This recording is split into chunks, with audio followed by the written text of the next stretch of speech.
Okay, in this lesson, let's start another new file. Now, if you're on a Mac, you'll eventually need to close some of the files down since they stay open in the background. So go up to your File menu and pick the option for Close, and we don't need to save the file. And for both Mac and PC users, go up to File and pick the option for New. Again, PC users, you don't need to save the file as it asks you to close the old one. Okay, in this lesson, we're going to talk about the circle tool. Press C for the circle tool. And this will look similar to the last lesson on the polygon tool. So remember, this is a two-click tool. So start in the upper left corner, click once, move the mouse, and click a second time. And then let's draw one more circle over to the right. So over on the right-hand side of your screen, click once, move the mouse, and click a second time. And as soon as you click that second time, don't do any other clicking with the mouse.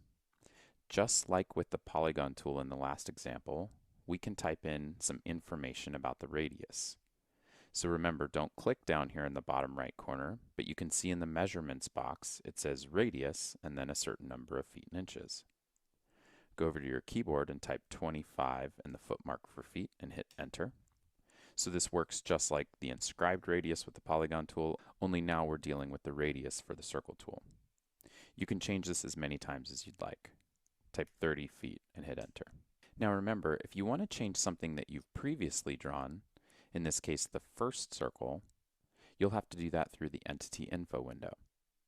So hover over the edge, an endpoint or a midpoint is fine, and right-click and pick the option for Entity Info.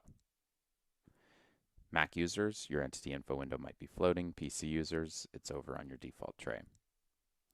And in your Entity Info window, I'll move mine over so it's right next to the circle here, we have the radius, we have segments, so this looks very similar to the polygon tool.